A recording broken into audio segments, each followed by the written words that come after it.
السلام علیکم and welcome to our channel novels by Hasan Kanwal. میں ہوں آپ کی ہوسٹ فاطمہ۔ کیسے ہیں پیارے ریڈرز؟ امید کرتی ہوں خیریت سے ہوں گے۔ تو میں حاضر ہوئی ہوں ناول شمس الحیا کی ایپیسوڈ 8 لے کر۔ تو آئیے بغیر کسی تاخیر کے شروع کرتے ہیں۔ لگا جیسے وقت تھم گیا ہو، کانوں میں چلنے والا گانا بھی اب اسے سنائی نہیں دے رہا تھا۔ ہوا بھی جیسے بہت آہستگی کے ساتھ انہیں چھو کر گزر رہی تھی۔ ہر چیز تھمی ہوئی سی تھی، رکی ہوئی سی۔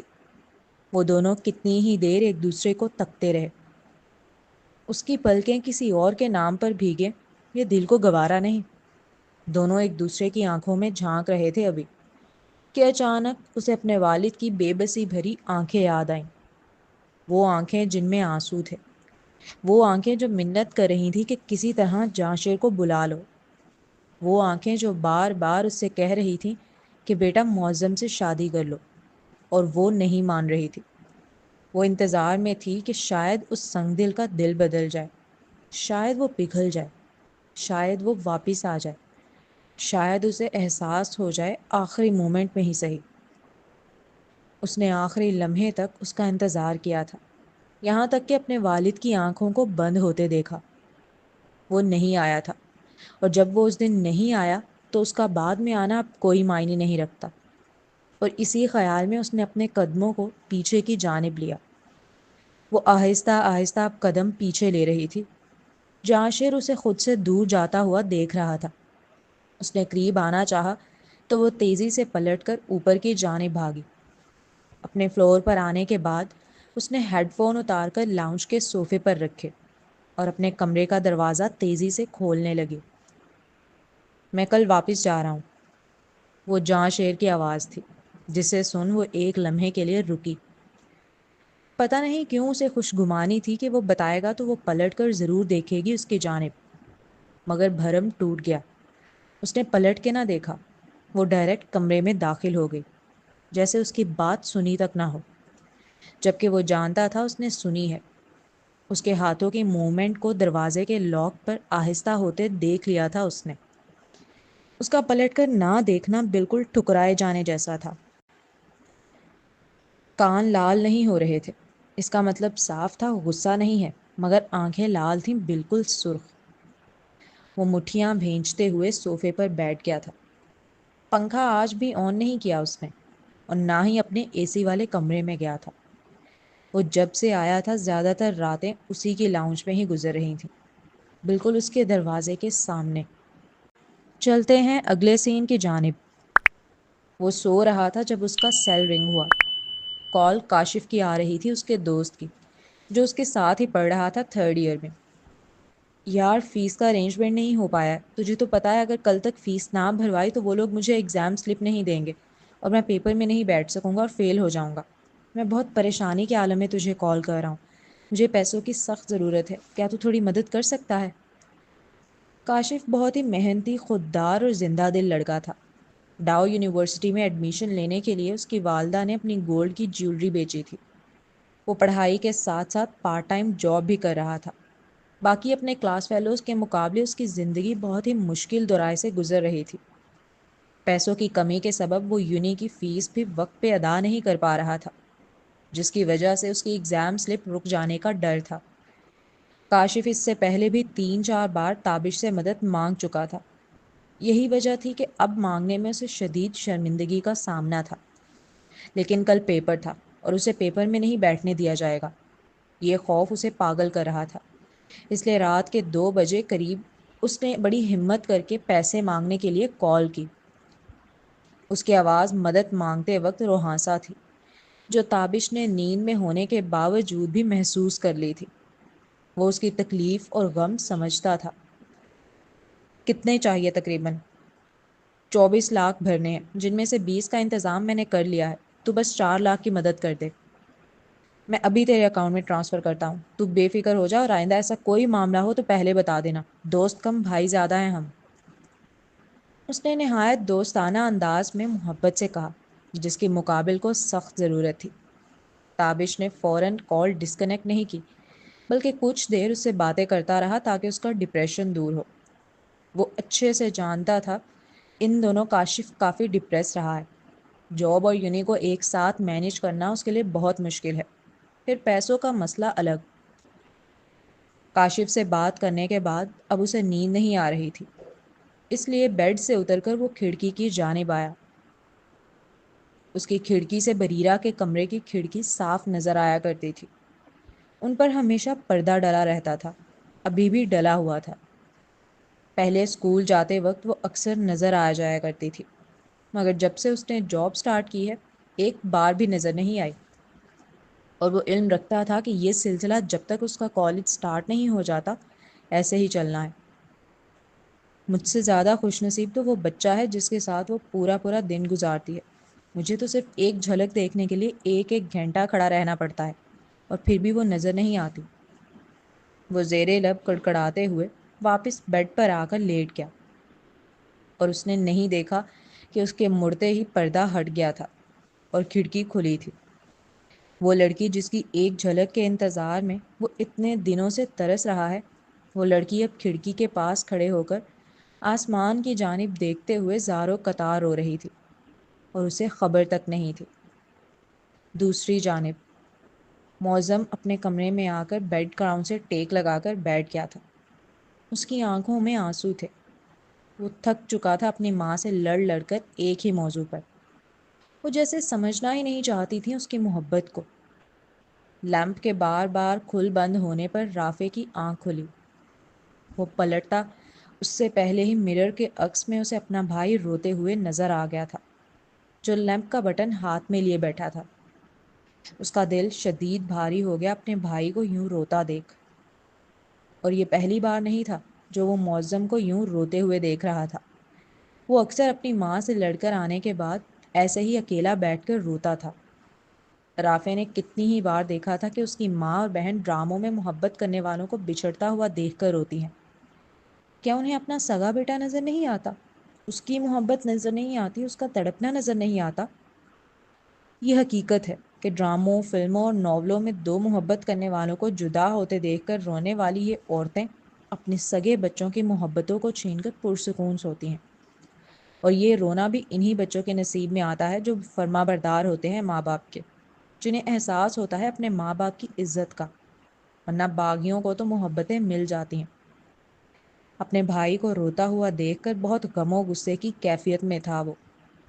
جتنا اس کا بھائی سب کا فرما بردار ہے، سب کی عزت کرتا ہے، سب کا خیال رکھتا ہے، اتنا شاید ہی خاندان میں کوئی دوسرا لڑکا کرتا ہو، اور بدلے میں اسے اس کی ایک پسند کی عورت نہیں دی جا رہی.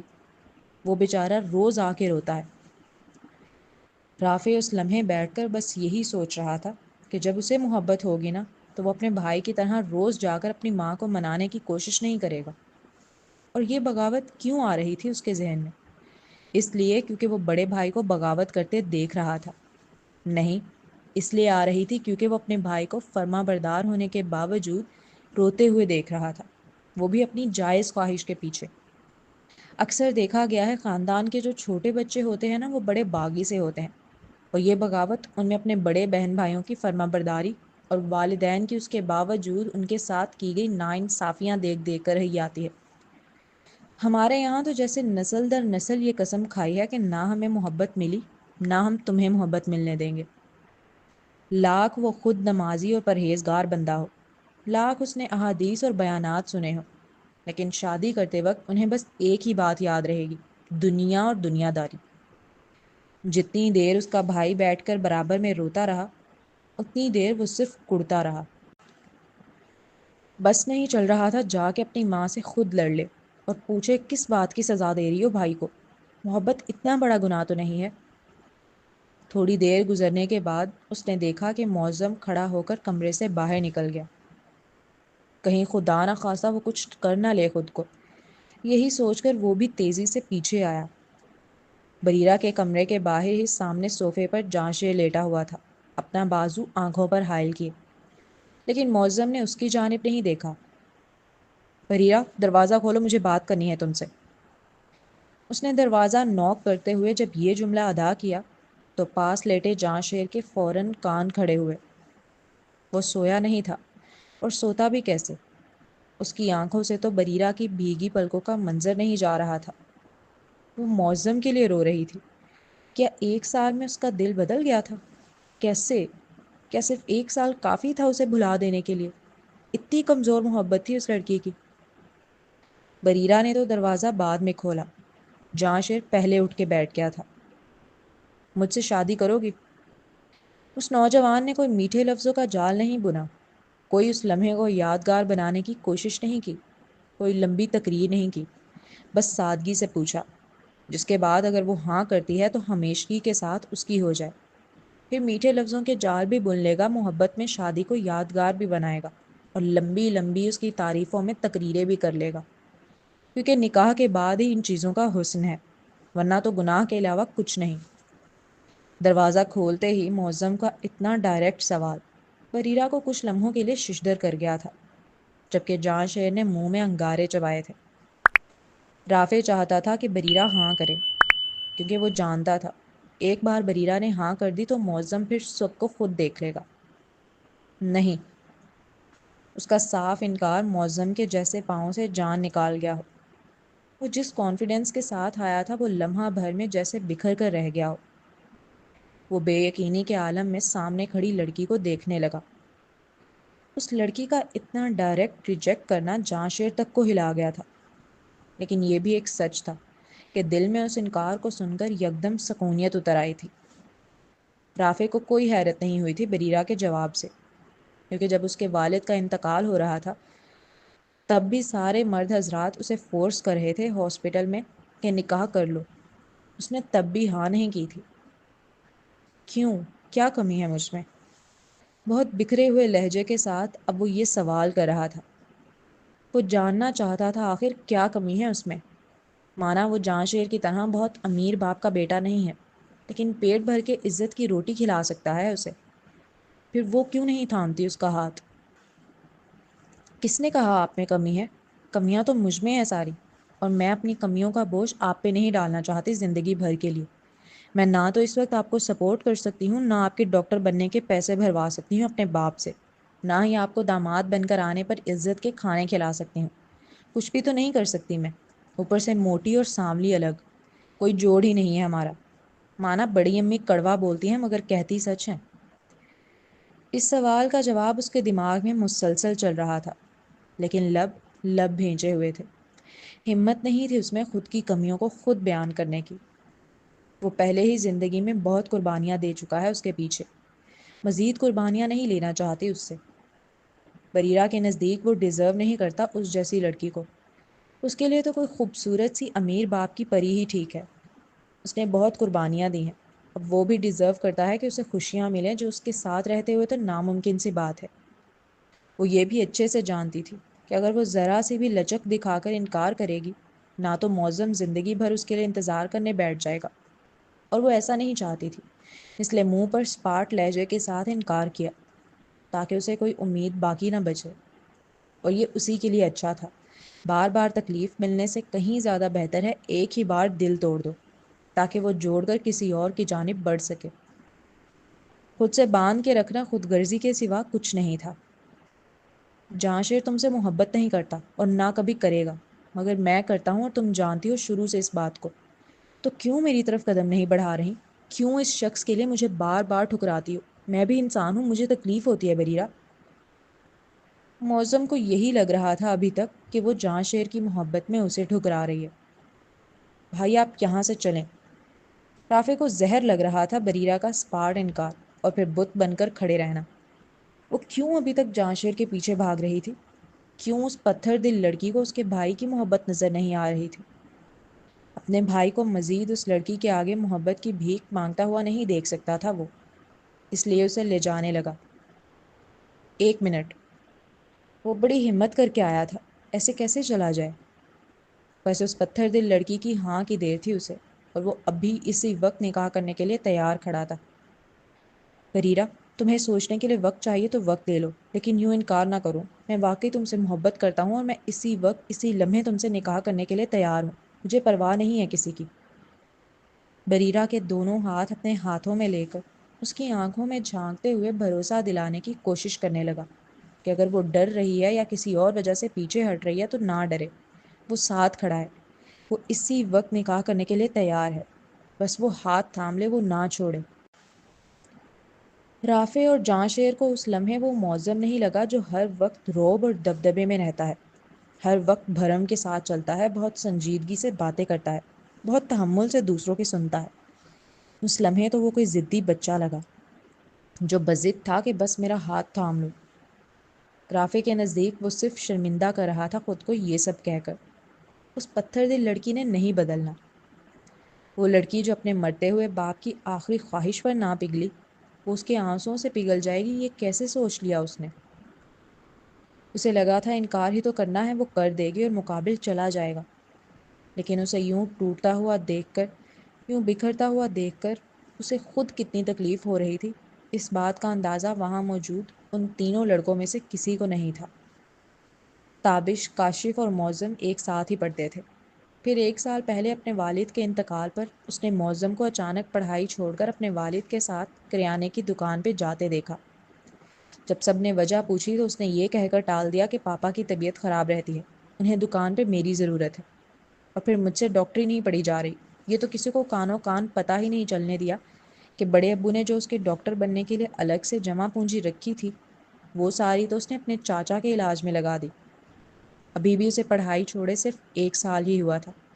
اگر اس کی شادی امیر خاندان میں ہوتی ہے اور لڑکی والے اسے بیک سپورٹ دے دیتے ہیں تو وہ ڈاکٹر بن سکتا ہے، جبکہ وہ اسے کچھ نہیں دے سکتی سوائے خیرات اور زکوٰۃ کے کھانوں کے، جیسا کہ اس کی ماں کہہ رہی تھی۔ تم کچھ بول کیوں نہیں رہی ہو؟ اس کی خاموشی جیسے چابک کی طرح برس رہی تھی معظم پر۔ اس کی آنکھوں سے آنسو بہنے لگے تھے۔ بڑی ہمت جمع کی تھی اس نے معظم کے ہاتھ سے اپنا ہاتھ چھڑانے کے لیے۔ ایک بار اچھی طرح سوچ لو، دیکھو وہ جانشر تمہیں کچھ نہیں دے گا، اس سے محبت کی امیدیں لگانا چھوڑ دو اور واقعی زندگی کی جانب آؤ، میری جانب آؤ، کیونکہ میں تمہیں زندگی کی ہر خوشی دینا چاہتا ہوں۔ وہ اس کا ہاتھ نہیں چھوڑ رہا تھا۔ ایسے میں جاں شیر بیچ میں آ کر اس کے ہاتھ سے بریرہ کا ہاتھ چھڑا کر خود تھام کر کھڑا ہو گیا۔ اس کا یوں اچانک بیچ میں آنا نہ صرف معظم اور رافع کو برا لگا تھا، بلکہ بریرہ کو بھی زہر معلوم ہوا۔ حالات کے اعتبار سے اس نے جاں شیر کو اپنا ہاتھ پکڑے رہنے دیا تاکہ معظم چلا جائے، وہ مزید نہ بکھرے، وہ مزید انتظار نہ کرے، کیونکہ وہ اب اور انکار کرنے کی ہمت نہیں رکھتی۔ کس منہ سے کرے بار بار انکار اپنے ہی محسن کو؟ معظم، وہ انکار کر چکی ہے، کیوں بار بار کہہ کر خود کو شرمندہ کر رہے ہو؟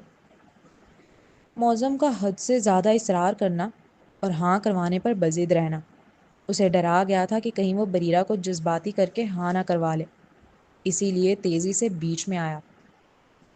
میرے بھائی کا ہاتھ چھوڑ کر جس کا تم ہاتھ تھام رہی ہو نا، یقین کرو اپنے باپ کی طرح یہ بھی سور کا بال رکھتا ہے آنکھوں میں۔ یہ تو تمہارے سگے باپ کے جنازے تک میں نہیں آیا کہ کہیں سے کفن دفن کے پیسے دینے نہ پڑ جائیں، جیسے اس کا باپ نہیں آیا تھا۔ جب رافع اپنی ماں سے لڑنے کے لیے تیار کھڑا تھا صرف اپنے بھائی کی محبت میں، تو پھر جاں شیر اور بریرہ کس کھیت کی مولی تھے؟ وہ ان کے سامنے بھی ڈٹ کے اپنے بھائی کی طرف سے وکالت کر رہا تھا اور بریرہ کو سمجھا رہا تھا کہ وہ کتنے غلط انسان کا ہاتھ تھام رہی ہے۔ وہ جاں شیر جیسے شخص کے پیچھے اس کے بھائی کی سچی محبت کو ٹھکرانے پر ایک دن بہت پچھتائے گی۔ یہ ایک تلخ حقیقت ہے۔ امیر کی شادی ہو تو ایرے گیرے بھی اپنی رشتہ داریاں نکال کر شرکت کر لیتے ہیں، غریب کا جنازہ ہو یا شادی، اپنے بھی منہ موڑ کے بیٹھے ہوتے ہیں۔ اپنے ارد گرد آپ نے بھی ایسی بہت سی فیملیز دیکھی ہوں گی جو صرف امیروں کے گھروں میں شادیوں میں نظر آتی ہیں، اور یہی فیملیز اپنے سگے بھائی کے گھر شادی میں اگر وہ غریب ہے تو صرف 1 یا 2 افراد شرکت کریں گے، اور جب آپ ان سے وجہ پوچھو تو زیادہ تر کا یہ جواب ہوتا ہے کہ سر میں درد تھا، طبیعت خراب تھی، یا پھر ان کے گھر میں بچوں کے پیپرز چل رہے ہیں، اور یہی حال ان کا جنازوں میں ہوتا ہے۔ یہ کبھی بھی جنازے والے دن شرکت نہیں کریں گے، دھوپ میں کہاں کھڑا ہوا جاتا ہے ان سے؟ قبرستان جائیں گے اتنی دور چل کے، نہ بابا نہ پاؤں دکھ جاتے ہیں۔ یہ ہمیشہ بعد میں تعزیت کرنے آتے ہیں تاکہ انہیں پروٹوکول ملے، پھر یہ بریانی ٹھوستے ہوئے بڑے بھرم سے پوچھتے ہیں کہ بھئی ہمارے لائق کوئی کام ہو تو بتا دو۔ جاں شیر کے لیے واقعی ایک دھچکا تھا کہ اس کے باپ نے اپنے سگے بھائی کے جنازے میں شرکت نہیں کی۔ رافع، تمیز سے بات کرو۔ مانا اس کا باپ نہیں آیا جنازے پر، لیکن پھر بھی رافع کو کوئی حق نہیں پہنچتا اس کے والد کے لیے اتنی بدتمیزی بھرے لہجے میں بات کرنے کا۔ بریرہ، میں تمہیں اپنی بہن مانتا ہوں، میں تمہارا برا نہیں چاہوں گا کبھی، یقین کرو یہ لڑکا صرف تمہیں خوار کرے گا زندگی بھر، کیونکہ اسے صرف تمہاری خامیاں نظر آتی ہیں۔ یہ بھائی کی طرح تمہاری خوبیاں دیکھنے کا عادی نہیں ہے۔ انسان کو شادی اس سے کرنی چاہیے جو اس کی خوبیاں دیکھتا ہو، کیونکہ زندگی خامیاں گنوانے والے کے ساتھ نہیں گزاری جا سکتی۔ رافع کے سمجھانے کے باوجود بھی جب بریرہ نے اپنا ہاتھ جہاں شیر سے نہیں چھڑایا تو معظم ٹوٹ گیا، مزید وہاں کھڑا نہ رہ سکا۔ وہ وہاں سے جانے لگا تو رافع بھی اس کے پیچھے بھاگا، یہ کہتے ہوئے کہ تم ایک دن بہت پچھتاؤ گی بریرہ، میرے بھائی کا دل توڑنے پر۔ ان کے جاتے ہی وہ لڑکی جو اتنی دیر سے پتھر کی مورت بنی کھڑی تھی فوراً ہی نیچے کی جانب ڈہ گئی اور چیخ چیخ کر رونے لگی۔ اس نے جاں شیر سے اپنا ہاتھ بھی چھڑا لیا تھا۔ وہ جاں شیر کا ہاتھ ویسے بھی تھامنا نہیں چاہتی تھی۔ معظم سے لڑائی سے لے کر اس کے وہاں سے جانے تک جاں شیر اسی خوش گمانی میں تھا کہ بریرہ اسے انکار صرف اس کی محبت میں کر رہی ہے۔ وہ آج بھی جذبات رکھتی ہے اس کے لیے، وہ آج بھی محبت کرتی ہے، لیکن اس کا یوں معظم کے لیے تڑپ تڑپ کر رونا بہت سی خوش گمانیوں کو خاک میں ملا گیا تھا۔ وہ بات جو رافع اور معظم نہیں سمجھ سکے تھے وہ جاں شیر بھاپ کیا تھا، کیونکہ اس نے بھی بڑی امی کی ساری تلخ باتیں سنی تھی جو بریرہ سن کر آئی تھی ابھی تھوڑی دیر پہلے۔ مانا وہ معظم سے محبت نہیں کرتی، لیکن اسے ایڈمائر کرتی ہے، اسے شروع سے اپنا مانتی ہے، اور اب تو یہ جذبہ اتنا بڑھ گیا تھا کہ اس نے اپنی دوستوں کے سامنے بھی میرا معظم کہنا شروع کر دیا تھا۔ اگر وہ بڑی امی کی تلخ باتیں سن کر نہ آئی ہوئی ہوتی تھوڑی دیر پہلے تو یقیناً اس وقت وہ معظم کو بخوشی ہاں کر دیتی۔ اٹھو، کب تک بیٹھ کر یوں روتی رہو گی؟ جاؤ اندر جا کر فریش ہو اور سو جاؤ، صبح تمہیں جاب پہ بھی جانا ہے۔ کتنی ہی دیر تک وہ مٹھیاں بھیجے کھڑا اسے روتا دیکھتا رہا، پھر اس کا بازو پکڑ کر اسے اٹھاتے ہوئے جھنجھلاہٹ کے ساتھ گویا ہوا، یقیناً تم بہت نفرت کرتے ہوگے مجھ سے، ورنہ میں تو ایک نہیں کے بعد کچھ اور بول ہی نہیں پائی، اور تم نے تو کتنا کچھ سنایا تھا۔ بہت گہرا طنز کا تیر مارا تھا اس لڑکی نے، جس کی چبھن جہاں شیر کے دل نے محسوس کی۔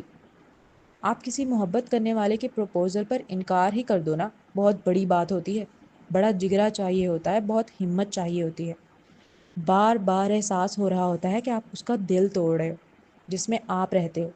لیکن جہاں شیر نے صرف انکار تو نہیں کیا تھا، اس نے تو شدید تذلیل کی تھی جتنی وہ کر سکتا تھا۔ اس کا مطلب صاف تھا، شدید نفرت اور کدورت رکھتا ہے وہ اپنے دل میں اسے لے کر۔ تبھی تو نہ صرف ایک محبت کرنے والی کا دل توڑا بلکہ اسے ذلیل بھی کیا۔ وہ چوٹ کرنے والے انداز میں کہہ کر کمرے میں چلی گئی تھی۔ وہ تو چلی گئی، لیکن اس کے کہے جملے جیسے جاں شیر کے قدموں کو زنجیر کر گئے ہوں۔ کیا واقعی وہ اس سے نفرت کرتا تھا؟ اس نے سامنے کی جانب دیکھا، فجر کا وقت ہو چکا تھا، اذانوں کی آوازیں اب گونجنے لگی تھیں اس کے کانوں میں، ساتھ ہی اندھیرا چڑھ رہا تھا۔ وہ کتنی دیر اس منظر کو دیکھتا رہا۔ یہ صبح اس کی واپسی کی صبح تھی، اسے جانا تھا، مگر اس کا دل جانے کو بالکل نہیں تھا۔ اب بہت بھاری قدموں کے ساتھ وہ اپنے کمرے کی جانب لوٹا۔ اب اگلا سین، وہ اپنے ڈاگ کے ساتھ گارڈن میں کھیل رہا تھا جب سامنے سے لیمن رنگ کی فراک اور چوڑی دار پاجامے میں ملبوس لڑکی اس کی جانب چلتی ہوئی آئی۔ وہ آج بہت تمیز سے دوپٹہ اوڑھی ہوئی تھی، کانوں میں بڑے بڑے جھمکے تھے، ہونٹوں پر لائٹ پنک رنگ کی لپسٹک چمک رہی تھی، گھنی آبشار کو پونی میں قید کر رکھا تھا۔ آج بہت مختلف اور خوبصورت لگ رہی تھی وہ۔ کچھ لمحے اسے یوں ہی دیکھتا رہا اور پھر آہستگی سے اپنے شیفو کو چھو گیا، اور بس اس کا چھو کرنا تھا کہ وہ جرمن شارٹ بلیک اور براؤن کلر کا تیزی سے بریرہ کے پیچھے بھوں بھوں کرتا ہوا بھاگا۔ شو شو، دور ہٹو مجھ سے، میرے پیچھے مت آؤ، ہٹو، شو شو۔ اس کا گارڈن حد نگاہ تک وسیع تھا، جس میں وہ لڑکی پاگلوں کی طرح بھاگتی ہوئی نظر آ رہی تھی، شیفو جیسے اس کے پیچھے ہی پڑ گیا ہو۔ پلیز ہٹو، ہٹ جاؤ، میں تمہیں مار دوں گی، ہٹو۔ وہ بس بھاگے چلی جا رہی تھی، اور شیفو ایک لمحے کے لیے بھی اسے رک کر سانس لینے نہیں دے رہا تھا۔ روان کے چہرے پر ایک چلبلی سی مسکراہٹ تھی یہ منظر دیکھتے وقت۔ وہ نہیں جانتا یہ منظر صرف وہ نہیں دیکھ رہا تھا، بلکہ اوپر فرسٹ فلور کے ٹیرس پر ریلنگ پکڑے کھڑی اس کی والدہ بھی دیکھ رہی تھی۔ بہت بڑی بات ہے نا میم، 2 مہینے ہو گئے ہیں اس لڑکی کو یہاں جاب کرتے ہوئے۔ عروج بیگم کی سیکرٹری اپنی باس کی نظروں کا تعاقب کرتے ہوئے حیرت بھرے لہجے میں کہنے لگی، میں بھی یہی سوچ رہی ہوں، اور لڑکیاں جتنی بھی آئیں وہ سب عمر میں بڑی تھیں لیکن برداشت کا مادہ نہیں تھا، اور یہ اتنی کم عمری میں جیسے کوٹ کوٹ کے اپنے اندر برداشت رکھے بیٹھی ہو۔ عروج بیگم کے نزدیک بریرہ کے یہاں ٹک کر رہنے کی سب سے بڑی وجہ اس کا برداشت کرنے کا مادہ تھا، اور دوسری بڑی وجہ اس کا اپوزٹ سیکس ہونا تھا، وہ بھی ہم عمر۔ وہ ہر بات میں رومان سے برابر کا لڑتی تھی، بچوں کی طرح، اور یہ چیز ان کی نظروں سے اوجھل نہیں تھی، لیکن وہ خاموش رہتی کیونکہ وہ اچھے سے جانتی تھی کہ رومان واقف ہے کہ بریرہ کو اس پہ نظر رکھنے کے لیے رکھا گیا ہے، اس کے علاوہ اور کوئی کام نہیں ہے اس لڑکی کا، لیکن اس کے باوجود وہ اسے رکھتا ہے تو یہ واقعی بڑی بات تھی، اور یقیناً کہیں نہ کہیں اس کا تعلق اپوزٹ اٹریکشن سے تھا۔ میرا دوپٹہ چھوڑو، میں نے کہا میرا دوپٹہ چھوڑو، پھٹ جائے گا۔ شیفو نے اس کا دوپٹہ اپنے دانتوں میں دبا کر کھینچنا شروع کر دیا تھا، جسے بریرہ کسی صورت دینے کے لیے تیار نہیں تھی۔ یہ اس کا نیا سوٹ تھا جو اس نے ابھی عید کے لیے بنوایا تھا، لیکن صرف اپنی ماں کی ضد پر اس نے موزم کی منگنی کے لیے پہن لیا تھا آج۔ جب بریرہ نے دیکھا کہ شیفو اس کا دوپٹہ نہیں چھوڑ رہا، یہاں تک کہ وہ پھٹنا شروع ہو چکا ہے، تو وہ پھرتی سے اپنا دوپٹہ چھوڑ کر مالی سے پانی کا پائپ چھین کر لے کر آئی تاکہ اس پہ پانی ڈال کر اسے بھگائے۔ ابھی وہ پانی ڈالتی اس سے پہلے ہی رومان تیزی سے آ کر اس کا پائپ پکڑنے لگا۔ او پاگل لڑکی، یہ کرنے کی غلطی بھی مت کرنا، شیفو کو پانی پسند نہیں ہے، وہ چڑھ جائے گا۔ مجھے کوئی پرواہ نہیں، اس نے میرا نیا دوپٹہ پھاڑا ہے، میں اسے چھوڑوں گی نہیں اب۔ رومان نے پائپ کے منہ پر ہاتھ رکھ لیا تھا تاکہ پانی باہر نہ نکلے، لیکن بریرہ کے چھیننے پر اس کا ہاتھ ہٹا اور سارا پائپ کا رکا ہوا پانی بریرہ کو یکدم نہلا گیا، جسے دیکھ رومان نے پائپ چھوڑا اور بمشکل اپنی آنکھیں مینچ کر ہونٹوں کی ہنسی دبائی۔ کیونکہ یکدم فوارہ پھوٹا تھا، اس لیے ایک دو لمحے لگے اس کا دماغ کام کرنے میں اور پائپ پہ واپس ہاتھ رکھنے میں، لیکن تب تک اس کا سارا میک اپ اور کپڑے گیلے ہو گئے تھے۔ پہلے صرف دوپٹے کا غم تھا، اب تو کپڑے، میک اپ اور جیولری سب گیلے ہو چکے تھے۔ اس لڑکی کا ٹیمپریچر اتنا ہائی ہو چکا تھا کہ جسم پر ٹھنڈا ٹھنڈا پانی پڑنے کے بعد بھاپ کی طرح گرم گرم دھواں بن کے اڑتا ہوا رومان کو الگ ہی نظر آ رہا تھا، جس پر اپنی 2 انگلیوں کی پشت ہونٹوں پر رکھ کر مسکراہٹ چھپاتے ہوئے اپنا چہرہ تھوڑا نیچے جھکا لیا تھا اس نے۔ رومان کے بچے، اب میں تمہیں اور تمہارے اس ڈوگی کو چھوڑنے والی نہیں ہوں، دانت پیس کر کہتے ہوئے اس نے پائپ کا رخ اب رومان کی جانب کر دیا تھا۔ اب پورے گارڈن میں رومان آگے آگے بھاگتا ہوا نظر آ رہا تھا، اور وہ پائپ پکڑ کر پیچھے پیچھے، جبکہ دوسری جانب شیفو اس کے دوپٹے کو منہ میں دبا کر گھسیٹتا ہوا پورے گارڈن میں لے کر گھوم رہا تھا۔ تھوڑی دیر میں رومان پورا تربتر ہو گیا تھا پانی سے، اور اس کے باوجود وہ بھاگتا پھر رہا تھا۔ مزہ جو آ رہا تھا اس لڑکی کو جلانے اور اپنے پیچھے بھگانے میں۔ وہ بھاگتے بھاگتے شیفو کے پاس ہی پہنچ گیا تھا۔ اگر تھوڑا سا اور آگے بڑھتا تو شیفو پہ پانی چلا جاتا، اور اس کے بعد اس نے چڑ جانا تھا، اور جب وہ چڑ جاتا ہے تو پھر بڑی مشکل سے قابو آتا ہے۔ یہی سوچ کر اس نے فوراً بریک لگایا اور واپس مڑا۔ کیونکہ وہ اچانک مڑا تھا اس لیے پیچھے سے تیزی سے بھاگتے ہوئے آتی بریرہ خود کو بروقت بریک نہ لگا سکی۔ نتیجہ وہ رومان پر گری اور رومان گھاس پر۔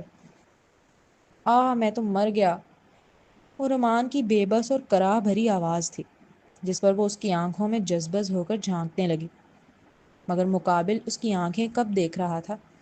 وہ تو اس کے ہونٹوں کو دیکھ رہا تھا، ان ہونٹوں پر لگی لائٹ سے پنک لپسٹک کو دیکھ رہا تھا، ان کے تر ہونے کو دیکھ رہا تھا، گلاب کی پنکھڑی پر جیسے شبنم کی بوندیں ہوں، کچھ اتنا حسین منظر تھا وہ۔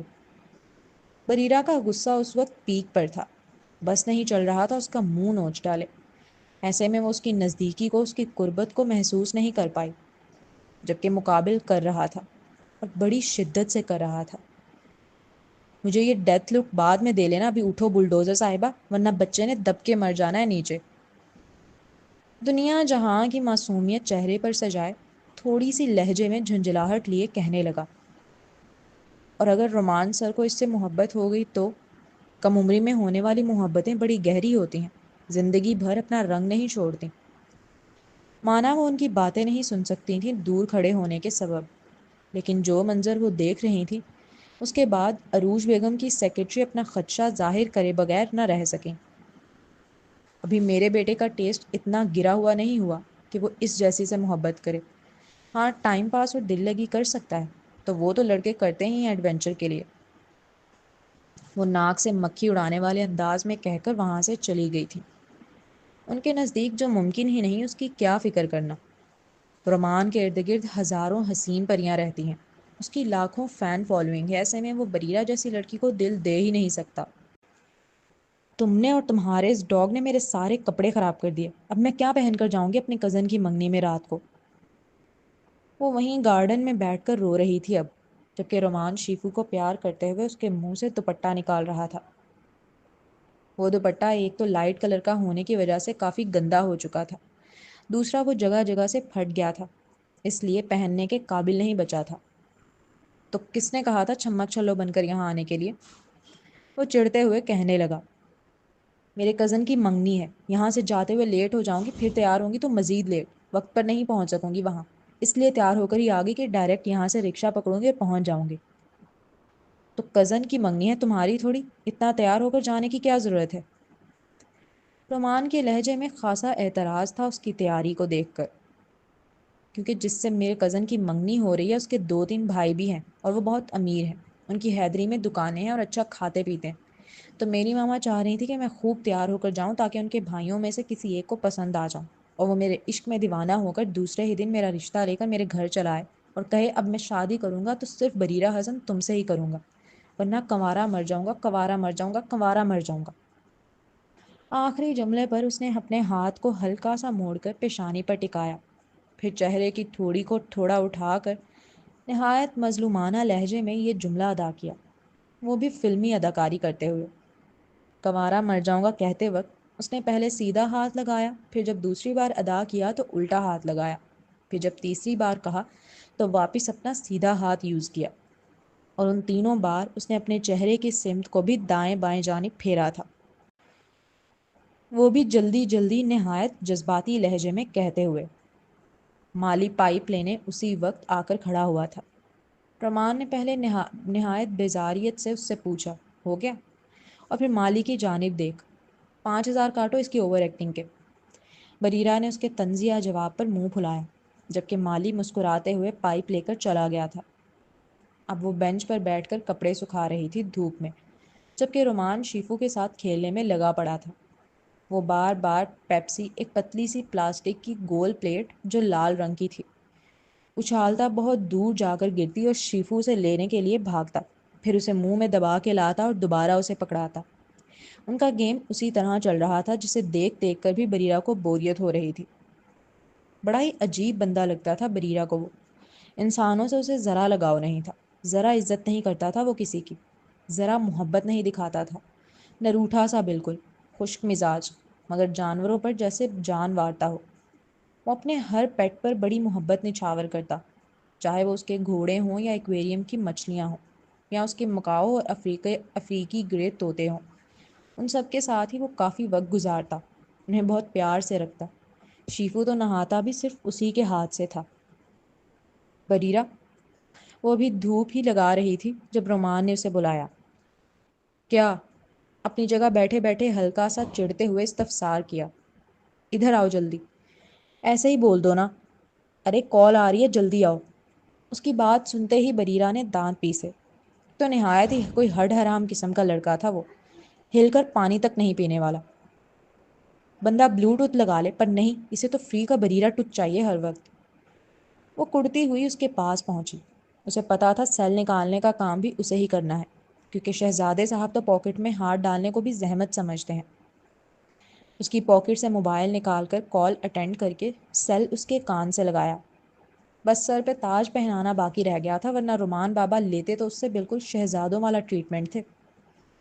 وہ بات کر رہا تھا سیل پر، اور وہ سیل پکڑ کر جل ککڑے لہجے میں دانت پیستے ہوئے کہہ رہی تھی، جسے اس نے سن بھی لیا تھا مگر مکمل اگنور کیا.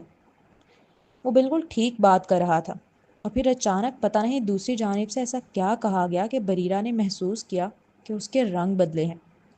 اس کا چہرہ مکمل سرخ پڑ گیا یکدم. اس نے بریرہ کا ہاتھ ہٹا کے سیل خود پکڑا اور دور چلا گیا بات کرنے کے لیے. اتنا سنجیدہ ہو کر یہ کس سے بات کر رہا ہے؟ بریرہ کو خاصا تجسس پیدا ہوا جبکہ شیفو پیپسی لے آیا تھا، چونکہ اس لڑکی کی ساری توجہ فون پر بات کرتے ہوئے رومان کی جانب تھی۔ اس لیے شیفو بھو بھو کر کے بریرہ کو اپنی جانب متوجہ کرنے لگا کہ وہ اس کے ساتھ کھیلے۔ تو جی جناب، یہ تھی آج کی ایپیسوڈ۔ چلتے ہیں ریویو کی جانب۔ تو بھائی مجھے بہت برا لگا معظم کے لیے، مطلب بریرہ کو نہیں کرنا چاہیے تھا اس طرح سے، لیکن ایک طرح سے وہ بھی ٹھیک ہے کہ آگے جا کے اس کو مشکلات ہونی ہے، اور پھر اس نے اتنا کچھ کیا ہے تو وہ احسان والی بات ہوئی نا، تو اب وہ احسان اتار رہی ہے۔ اور جہاں شیر کی تو صحیح ٹکا کے بے عزتی کرتی ہے نا، وہ تو اس لائق ہی نہیں ہے کہ وہ اس کے ساتھ ہو۔ اینڈ واقعی اب مجھے ریئلائز ہو رہا ہے کہ جہاں شیر کے ساتھ بھی اس کی جوڑی فٹ نہیں بیٹھتی، یہ رومان کے ساتھ ہی صحیح رہے گی، دونوں ایک جیسے ہیں۔ اینڈ دیکھتے ہیں اب رومان کو کس بات پہ غصہ آیا ہے۔ خیر بیچاری کو ذلیل کر کے رکھ دیا ہے اس نے، اتنی پیاری تیار ہوئی تھی۔ تو آپ لوگوں کو کیسی لگی آج کے ایپیسوڈ، کامنٹس میں ضرور بتائیں۔ چینل کو سبسکرائب کریں، بیل آئیکن ضرور پریس کریں، ویڈیوز کو لائک لائک کریں، شیئر کریں، اور اپنے باقی دوستوں کو بھی بھیجیں۔ تو ملتے ہیں نیکسٹ ایپیسوڈ میں، تب تک کے لیے اللہ حافظ۔